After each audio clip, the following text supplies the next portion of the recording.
తమ్మినేని సాంబశివరావు గారు.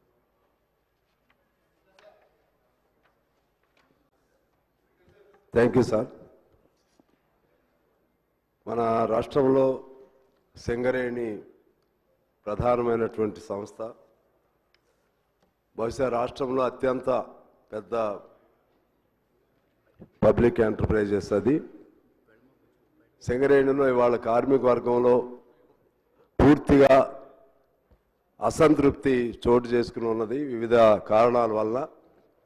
వీటిని సరిదిద్దటానికి ప్రభుత్వం సంబంధిత మంత్రులు కానీ లేదా ఆ ప్రాంతంలో సింగరేణి కార్మికులతో సంబంధం ఉన్న నియోజకవర్గాల ప్రతినిధులు కానీ వాళ్ళందరితో కలిసి ఒక మీటింగ్ ముఖ్యమంత్రి గారే స్వయాన ఏర్పాటు చేస్తే ఆ సమస్యలకు పరిష్కారం లభిస్తుంది. లేకుంటే సింగరేణి కూడా కొద్ది రోజుల్లోనే కనుమరుగై మొత్తం ప్రైవేట్ పరమయ్యేటువంటి పరిస్థితులు కనబడుతున్నాయి అధ్యక్ష. దానికి సంబంధించి కొన్ని అంశాలు సమయం తీసుకోకుండా నేను పాయింట్ వైజ్గా చదివి త్వరగా ముగిస్తాను అధ్యక్ష. ఒకటి, అక్కడ మెడికల్ పద్ధతి ఒకటి ఉండేది, అంటే డిపెండెంట్ ఎంప్లాయ్మెంట్ కొరకు. కోర్స్ అది అంతకుముందు ఉన్న ప్రభుత్వం చంద్రబాబు గారు తీశారు, వాస్తవమే. మళ్ళా కేసీఆర్ గారు ప్రవేశపెట్టారు. అది ఇప్పుడు సరైన పద్ధతుల్లో అమలు చేయట్లేదు అధ్యక్ష. సరైన పద్ధతులు అది దాన్ని చేయకపోవటం వలన కార్మిక వర్గంలో చాలా అసంతృప్తి ఉంది.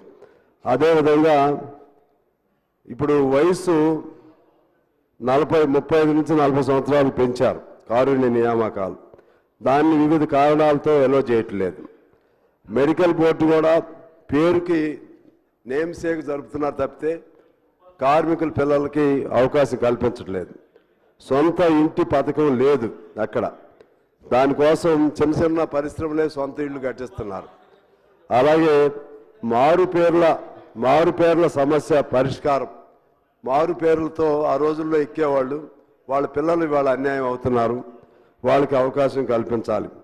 అలాగే నూతన గనుల ఏర్పాటుకు సంబంధించి మనం సరే అక్కడ సెంట్రల్ గవర్నమెంట్ పెట్టినటువంటి ఆ యాక్ట్ వల్ల మన సింగరేణికి వచ్చే మైన్స్ ప్రైవేట్ వాళ్ళకి వెళ్తూ ఉన్నాయి. సరే సాధ్యమైన మేరకు సింగరేణి వాటిని సంపాదించుకోవాలి. సంపాదించుకున్న తర్వాత అక్కడ బొగ్గు అనేది ప్రైవేట్ వాళ్ళకి ఇవ్వకుండా సింగరేణి కార్మికులు చేయాలనే నిబంధన ఉంది. దాన్ని ఉల్లంఘిస్తున్నారు అధ్యక్ష. అది ఆ బొగ్గు వరకైనా సింగరేణి కార్మికులకు అవకాశం ఇవ్వాలి. అలాగే సింగరేణికి దాదాపు 43,000 కోట్ల బకాయిలు జెన్కో సంస్థ ఉంది అధ్యక్ష.